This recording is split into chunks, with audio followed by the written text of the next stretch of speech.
dan fungsi manajemen BK, ya. Itu yang akan kita diskusikan pada siang hari ini. Jadi kita lihat yang pertama kita bicara fungsi manajemen BK, ya. Nah, yang pertama kalau kita berbicara tentang fungsi manajemen BK, maka tahap pertama yaitu perencanaan, ya. Nah, perencanaan atau planning itu merupakan proses penentuan serangkaian kegiatan untuk mencapai sesuatu tujuan dan putusan, ya, yang terkait dengan bagaimana, ya. Bagaimana kan berarti kaitannya dengan cara, kemudian kapan itu kaitannya dengan waktu, lalu kemudian siapa, ya, itu kaitannya dengan pelaksana dari kegiatan-kegiatan yang akan dilakukan. Ya, itu pengertian umum dari planning atau perencanaan. Nah, ada satu hal yang harus diperhatikan dalam perencanaan, yaitu di sini disebutkan bahwa perencanaan yang baik itu harus bersifat fleksibel. Ya, artinya apabila rencana telah diimplementasikan dan diawasi, ternyata di tengah jalan atau di prosesnya ketika sedang berlangsung itu ada modifikasi-modifikasi yang diperlukan, maka selayaknya rencana tersebut dapat pula disesuaikan, ya, agar tetap berguna, ya. Nah, sehingga perencanaan harus mempertimbangkan kebutuhan akan fleksibilitas agar mampu menyesuaikan diri dengan situasi dan kondisi baru secepat mungkin. Nah, itu penjelasan dari planning atau perencanaan, ya.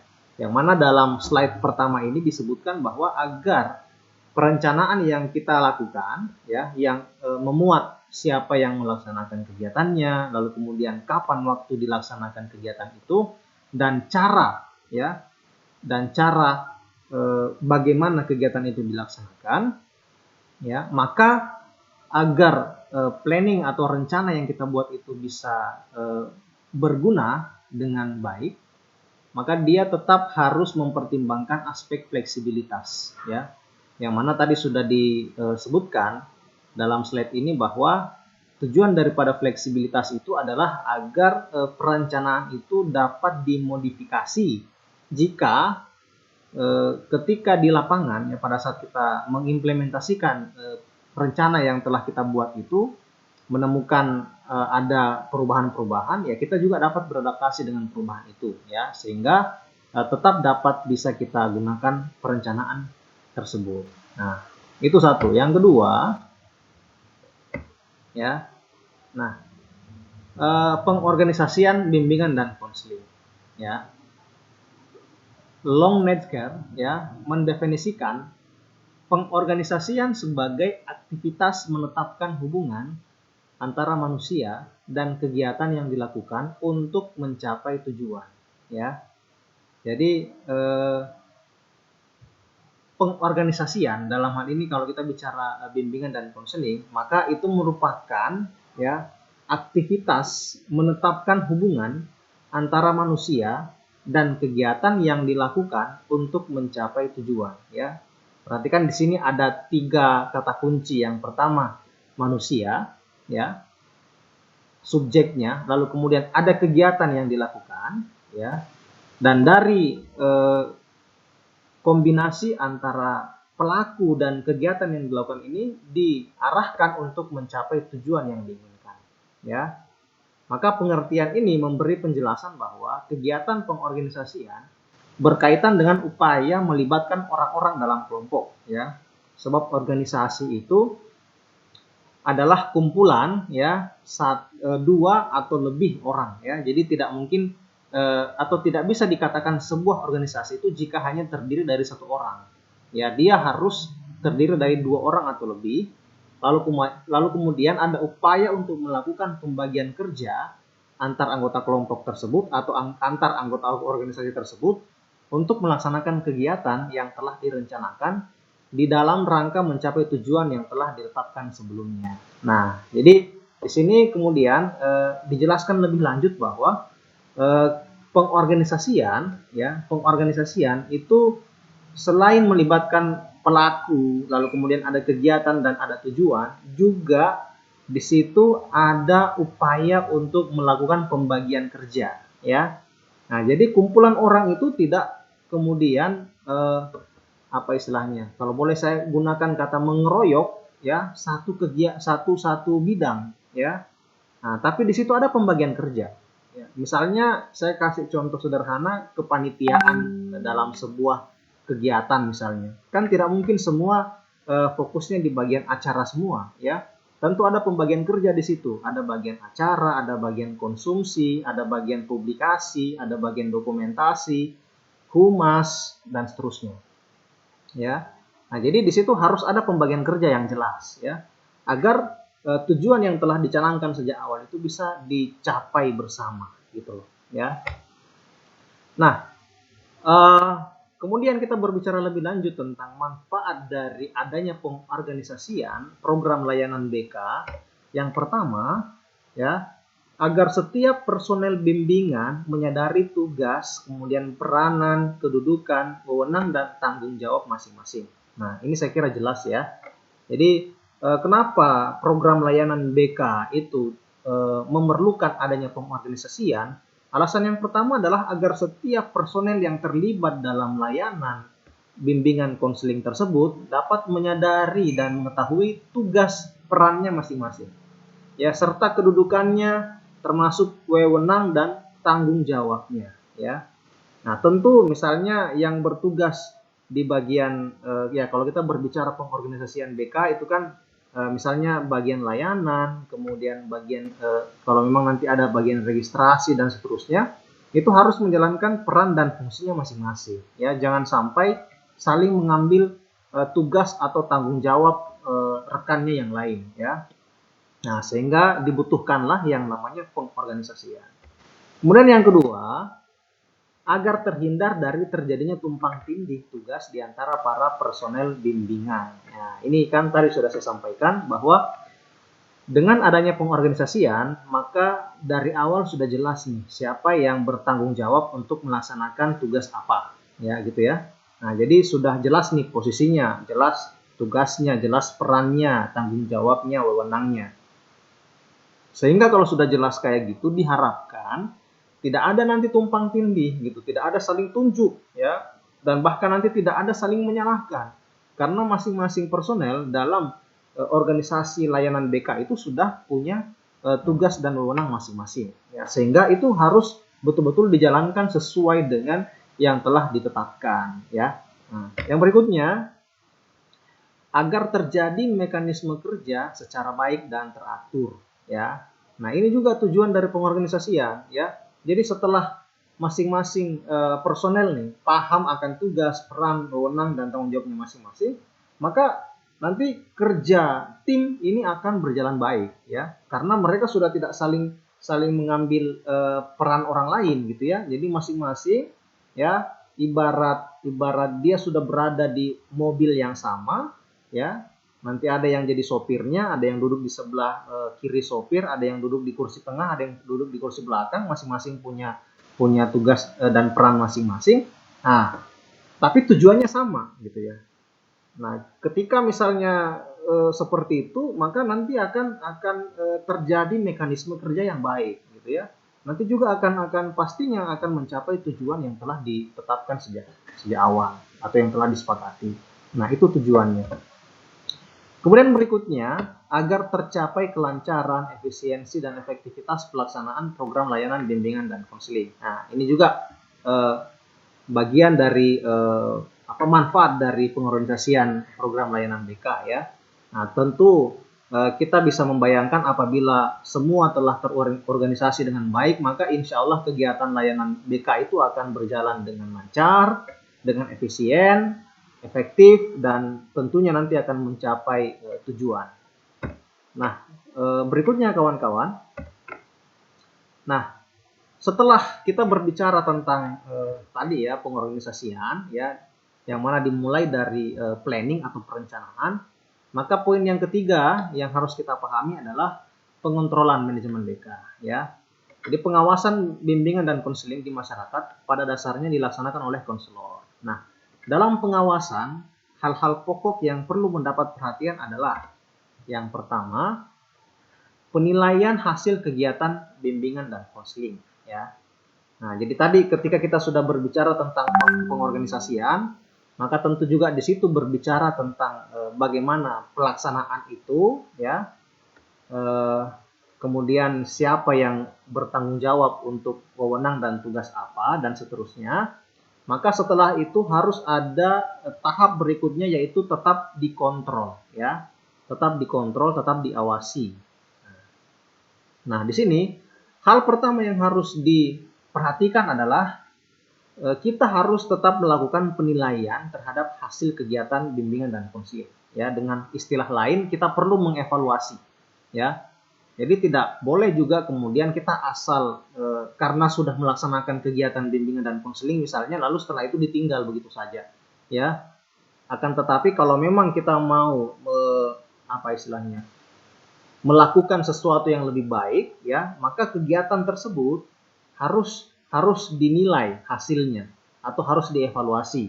Barangkali ada hal-hal yang tidak sesuai dengan yang semestinya, atau ada kekeliruan-kekeliruan yang didapati pada proses layanan yang diberikan itu.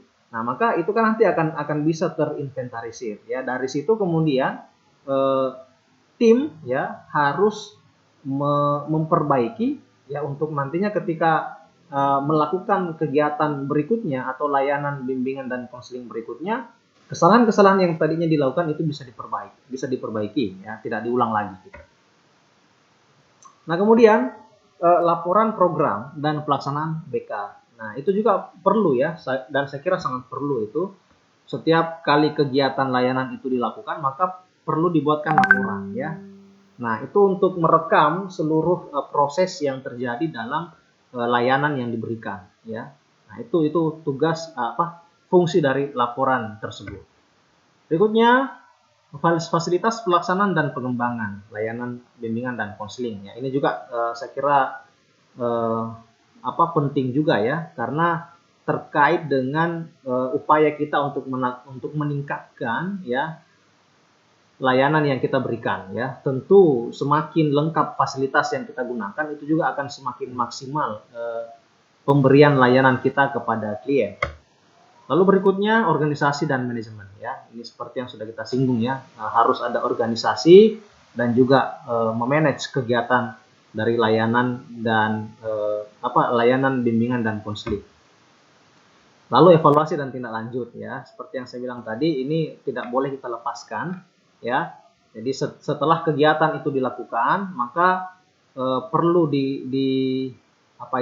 perlu dievaluasi, ya. Jadi ketika sudah akhir, maka tim harus bersama-sama mengevaluasi kegiatan tersebut, dan setelah menemukan misalnya ada masukan-masukan atau perbaikan-perbaikan, tindakan koreksi, maka perlu ditindaklanjuti, ya, perlu ditindaklanjuti. Tidak hanya sebatas berhenti di evaluasi, laporan evaluasi, tapi juga harus ditindaklanjuti. Misalnya ada kekeliruan yang dilakukan pada kegiatan sebelumnya, maka tindak lanjutnya adalah memperbaiki kekeliruan yang dilakukan pada kegiatan sebelumnya itu. Nah, itu maksud daripada poin yang kelima ini. Nah, berikutnya kawan-kawan, ya, kita lanjut pengontrolan manajemen BK, ya.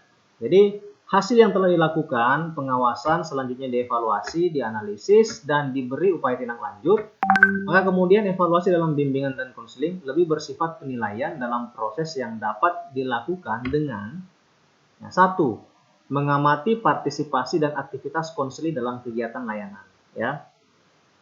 Nah, jadi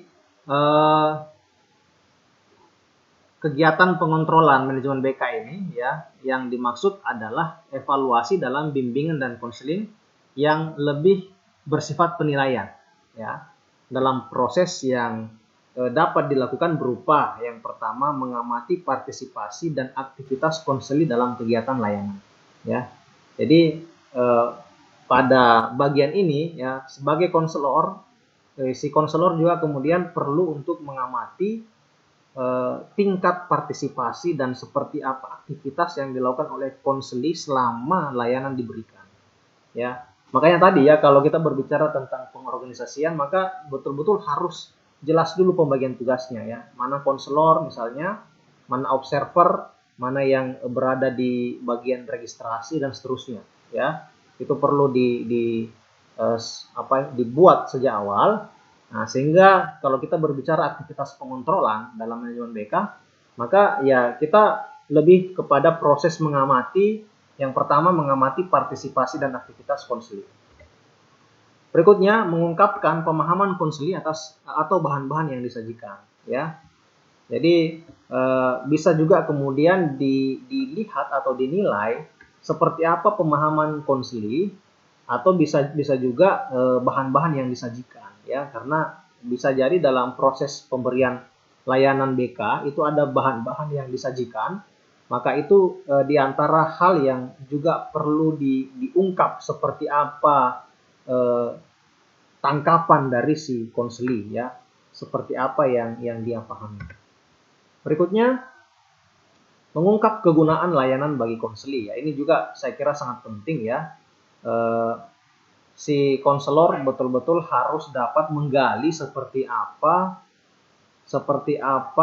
respon dari konseli terhadap layanan atau kegunaan dari layanan yang diberikan ya. Karena ya kita itu akan sangat gampang mengevaluasi ketika kita meminta ya tanggapan dari konseli ya.